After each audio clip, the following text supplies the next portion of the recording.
ambil-ambilnya enggak lah ya.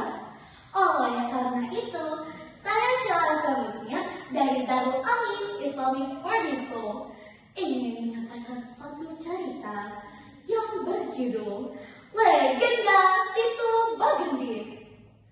Pada zaman dahulu kala, di sebelah utara kota Garut, ada sebuah desa yang penduduknya kebanyakan adalah petani. Karena tanah di desa itu sangat subur dan tidak pernah kekurangan air, maka sawah-sawah mereka selalu menghasilkan padi yang berlimpah ruah. Namun meski begitu, para penduduk di desa itu tetap miskin kekurangan. Hari masih sedikit gelap dan embun masih bergayut di dedaunan. Namun, para penduduk desa mulai bergegas menuju sawah mereka. Hari ini adalah hari panen. Mereka akan menuai padi yang sudah menguning dan menjualnya kepada seorang penjual bernama Nyai Endit. Nyai Endit adalah orang terkaya di desa itu. Rumahnya mewah, lumbung padinya sangat luas karena harus cukup untuk menampung padi yang dibelinya dari seluruh petani di desa itu. Ya, seluruh petani. Dan bukan dengan sukarela para petani itu menjualnya kepada Nyai Endit.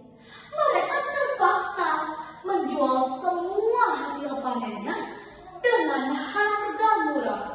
Kalau tidak ingin cari perkara dengan centeng-centeng suruhan Nyai Endit.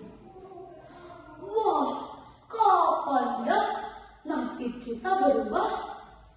Ujar seorang petani. Sudah tidak tahan saya hidup seperti ini.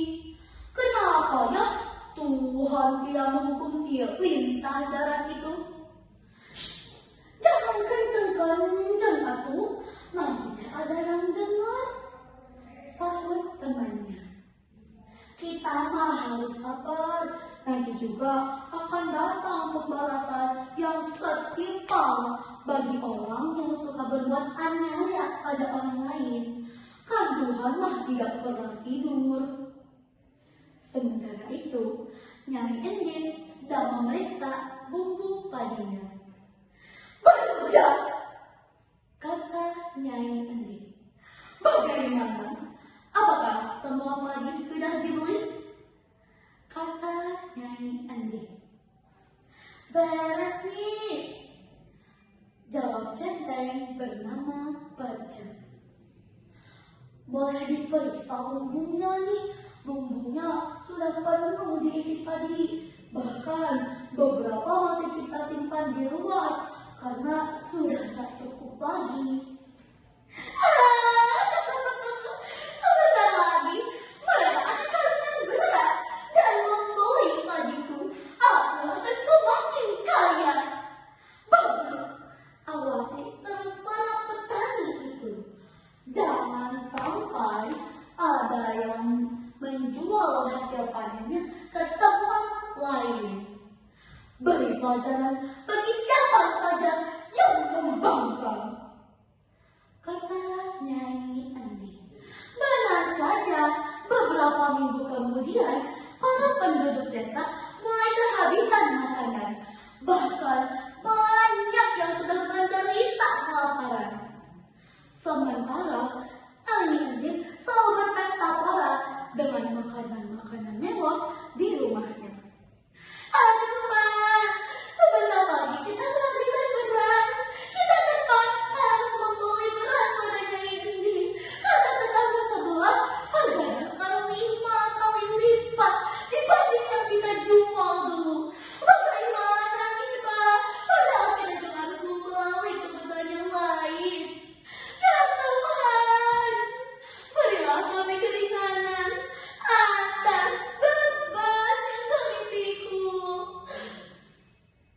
itulah keuntungan para penduduk desa atas kesewenang-wenangan Nyai Endi. Suatu siang yang sangat panas, dari ujung desa terlihat seorang nenek yang berjalan terbungkuk-bungkuk. Dia melewati pemukiman penduduk dengan tatapan penuh iba. Kasihan para penduduk desa ini. Mereka tertidur hanya karena kelakuan seorang saja. Seperti hal ini harus segera berakhir, pikir si nenek. Dia berjalan mendekati seorang penduduk yang sedang menumbuk padi. "Nih, saya numpang nanya," kata si nenek. "Iya, Nek. Ada apa ya?" jawab Nyi Asih, penduduk yang sedang menumbuk padi itu. "Di manakah saya bisa menemukan orang paling kaya di desa ini?" kata si nenek. "Ah, maksud nenek rumah Nyai Endi. Sudah dekat, Nek. Nenek tinggal lurus aja sampai ketemu pertigaan. Lalu nenek belok kiri. Nanti nenek bakal lihat rumah yang sangat besar. Itulah rumahnya. Memangnya nenek ada perlu apa sama Nyai Endi?" kata Nyi Asih. "Aku mau minta sedekah," kata si nenek. "Ah, percuma saja nenek minta sama dia. Gak bakalan dikasih. Kalau nenek dapat, nenek bisa makan di rumah saya, tapi seadanya." "Tidak perlu. Aku cuma mau tahu reaksinya kalau ada pengemis yang minta sedekah. Oh iya, kamu beritahu penduduk yang lain untuk segera mengungsi, karena sebentar lagi akan ada banjir yang besar." "Nenek bercanda ya?" jawab Nyi Asih kaget. "Mana mungkin ada banjir di musim kemarau?" jawab Nyi Asih. "Aku tidak bercanda. Aku adalah orang yang akan memberi pelajaran kepada Nyai Endi. Oleh karena itu, segera mengungsilah. Bawalah barang berharga milik kalian," kata si nenek. Setelah mengucapkan itu, si nenek pergi meninggalkan Nyi Asih yang masih bengong. Sementara itu, Nyai Endi sedang menikmati hidangan yang berlimpah. Demikian pula para centengnya. Si pengemis tiba di depan rumah Nyai Endi dan langsung dihadang oleh para centeng di rumah Nyai Endi. "Hei pengemis tua, cepat pergi dari sini. Jangan sampai teras rumah ini kotor terinjak kakimu," jawab centeng. "Aku cuma mau minta sedekah. Siapa tahu ada sisa makanan yang bisa saya makan," kata si nenek. "Apa beginiku?" bentak centeng. "Emangnya aku bapakmu? Kalau lapar, ya beli. Jangan minta. Sana cepat pergi dari sini sebelum saya seret." Si nenek bukannya pergi, tapi malah diam bergeming di tempatnya. "Nyi Endi, keluarlah. Aku mau minta sedekah. Nyai Endi," teriak si nenek. Si para centeng berusaha menyeret keluar si nenek, namun tidak berhasil. "Siapa sih yang berteriak-teriak di luar?" kata Nyai Endi.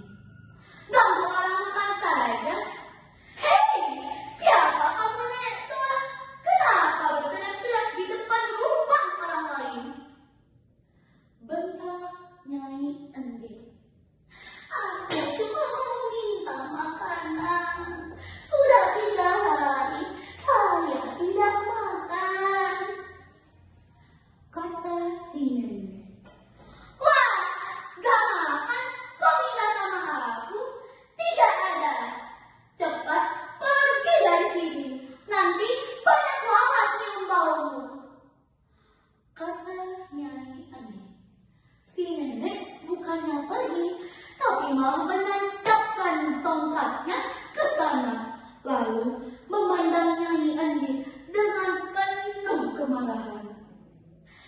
Hei Andin, selama ini Tuhan memberimu rezeki berlimpah, tapi kau tidak bersyukur, kau kikir.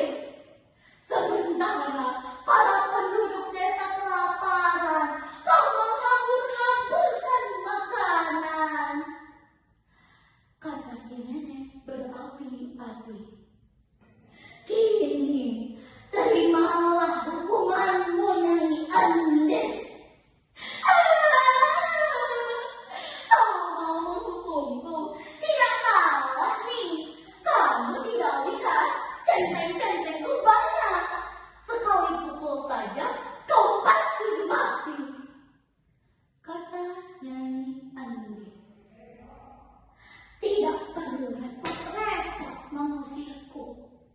Aku akan pergi dari sini kalau kau bisa mencabut tongkatku dari tanah.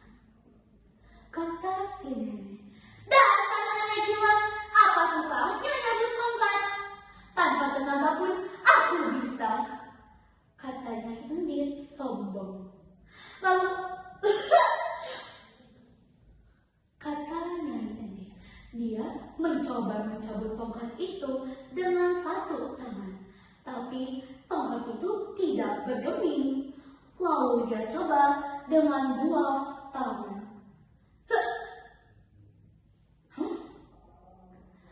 Namun tidak bergeming sama sekali. Sialan, kata Nyai Andin. Centeng, cabut tongkat itu. Awas kau tidak tercabut, gaji kalian aku potong. Kata Nyai Andin. Centeng-centeng itu berusaha mencabut tongkat si nenek. Namun sudah 3 orang, tongkat itu tidak tercabut sama sekali. Kalian tidak berhasil, kata si nenek. Ternyata tenaga kalian tidak seberapa. Lihat, aku akan mencabut tongkat ini. Dengan sekali hentakan, tongkat itu tercabut dari tanah. Lalu, biur, tiba-tiba dari bekas tangkapan tongkat itu menyembur air yang sangat deras. Inilah hukuman bagimu. Air ini adalah air mata penduduk yang sengsara karena ulahmu. Sekarang kau dan hartamu akan tenggelam oleh air ini. Setelah berkata demikian, si nenek pergi hilang entah kemana. Tinggal Nyai Andin yang panik. Bagaimana ini? Hartanya, dia mencoba untuk menyelamatkan hartanya. Namun air bah lebih cepat dari dugaannya, menenggelam Nyai Andin bersama hartanya. Kini di desa itu terbentuk danau kecil yang indah. Orang menamakannya Situ Bagendit. Situ artinya danau, dan Bagendit diambil dari kata Andin. Konon katanya beberapa orang bisa melihat tingkat sebesar kasur di dasar danau. Katanya itu adalah penjelmaan Nyai Andin yang tidak berhasil keluar. Mungkin hanya itu saja cerita yang dapat saya sampaikan.